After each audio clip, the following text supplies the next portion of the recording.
السلام علیکم and welcome back to my channel and today's 8th episode of بھوتیا کہانیاں ہانٹڈ ڈرائنگ بک۔ یہ کہانی ہے ایک 7 سال کے بچے کی جس کے ساتھ عجیب و غریب واقعات پیش آتے تھے، لیکن جب وہ ان سب کے بارے میں اپنے گھر والوں سے ذکر کرتا تو کوئی بھی اس کا یقین نہیں کرتا۔ آخر ایسا کیا ہوا کہ جب گھر والوں کو احساس ہوا کہ بچے کے ساتھ جو سب ہو رہا ہے وہ صرف فرضی کہانی نہیں بلکہ ایک ڈراؤنی حقیقت ہے، تو چلیے بنا کسی دیری کے ویڈیو کو سٹارٹ کرتے ہیں۔ حاشر 7 سال کا ایک بچہ تھا اور اس کے فیملی میں وہ، اس کی چھوٹی بہن اور اس کے امی ابو رہا کرتے تھے۔ حاشر بہت ہی ذہین بچہ تھا، پڑھائی میں بھی بہت لائق تھا، ہمیشہ فرسٹ آتا تھا۔ اس کو ڈرائنگ کا بہت شوق ہوا کرتا تھا۔ وہ اکثر اپنے فری ٹائم میں ڈرائنگ کیا کرتا تھا، اکثر اپنے گھر والوں کی اسکیچنگ وغیرہ کرتا رہتا، پھر اپنے پیرنٹس کو دکھاتا تھا۔ جب اس کے دادا دادی آتے تھے تو ان کو بھی دکھا کر ان سے انعام میں پیسے لیا کرتا تھا، جیسے بچوں کو شوق ہوتا ہے کہ ان کی تعریف ہو۔ ایک دفعہ حاشر نے ڈرائنگ کی اور اپنی ماما کو دکھانے گیا، مگر اس کی ماما کچن کے کاموں میں مصروف تھیں تو انہوں نے دھیان نہیں دیا اور کہا کہ بیٹا بعد میں دیکھوں گی، تو حاشر وہاں سے چلا گیا اور باہر جا کر گراؤنڈ میں اپنے فرینڈس کے ساتھ کھیلنے لگا۔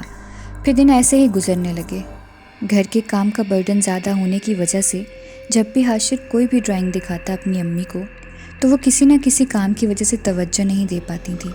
ایک دن حاشر اپنے روم میں کھیل رہا ہوتا ہے تو اس کے کمرے سے آواز آتی ہے کہ ایسے نہیں، اسے ایسے پہنتے ہیں اور آپ بہت اچھے ہیں، آپ نے کل میری ڈرائنگ پر گڈ بھی دی تھی۔ اتنے میں اس کی ماں آہستہ سے روم میں جھانکتی ہے تو روم میں کوئی بھی نہیں ہوتا۔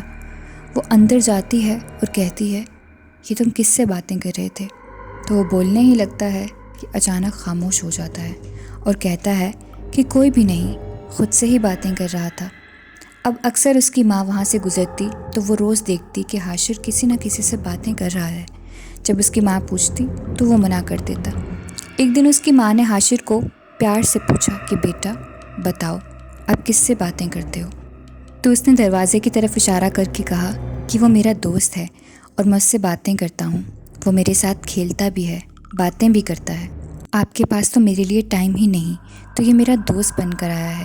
اب اس کی ماں کو معاملہ سنجیدہ لگنے لگا، وہ ڈر گئی۔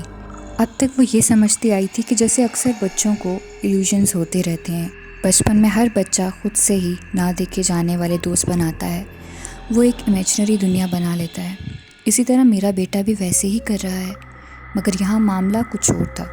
اس کا بچہ سب کچھ سچ کہہ رہا تھا۔ ایک دن پھر ایسا ہوا کہ اس بچے کی ماں کو 100% یقین ہو گیا۔ اب وہ حاشر کو زیادہ وقت دینے لگی تھی، اس کے ساتھ کھیلتی بھی تھی، باتیں بھی کرتی تھی کہ وہ دوبارہ وہ سب نہ کرنے لگے۔ وہ ڈر گئی تھی کہ کہیں اس کا بچہ پاگل نہ ہو جائے، لیکن یہ سب اتنی آسانی سے ٹھیک ہونے والا نہیں تھا۔ وہ دونوں حاشر کے روم میں کھیل رہے تھے۔ حاشر ڈرائنگ کرنے لگا۔ اس نے اپنی ماں کو دکھایا کہ یہ میری ڈرائنگ دیکھیں، تو اس نے سٹارٹنگ کے پیجز پر بہت اچھی ڈرائنگ کی ہوئی تھی جس میں وہ، اس کے ماں باپ اور چھوٹی بہن کی ڈرائنگ تھی۔ جیسے ہی حاشر کی ماں نے کچھ صفحے پلٹے وہ حیران رہ گئی۔ حیرت سے زیادہ وہ خوف زدہ ہو گئی تھی، کیونکہ ایک خوفناک شکل کا جن تھا جو اس کی ہر ڈرائنگ میں، کبھی ان کی فیملی ڈرائنگ میں پیچھے تھا، کبھی حاشر نے اس کے اپنے ساتھ کھیلتے ہوئے اسکیچ کیا ہوا تھا۔ اس کی ماں ڈر گئی۔ وہ غور سے اس جن کی ڈرائنگ کو دیکھ رہی تھی کہ اچانک اس بک میں سے جن کی آنکھوں سے ایک روشنی نکلی۔ اس کی ماں نے کتاب اٹھا کر نیچے پھینکی اور حاشر کو لے کر بھاگتے ہوئی اپنے روم میں گئی۔ اس دن حاشر کے ابو کو بھی آفس سے چھٹی تھی، تو اس کی امی نے سارا قصہ اس کے ابو کو سنا دیا۔ مسلمان ہونے کی وجہ سے ان کا بھی جنات پر پورا یقین تھا، تو وہ ایک بہت ہی ماہر عالم کے پاس گئے اور ان کو آ کر بتایا، تو انہوں نے کہا کہ یہ کوئی برا جن ہے جو آپ کے بیٹے کو بھی نقصان پہنچا سکتا ہے۔ اکثر بچوں پر یہ چیزیں قبضہ کر لیتی ہیں۔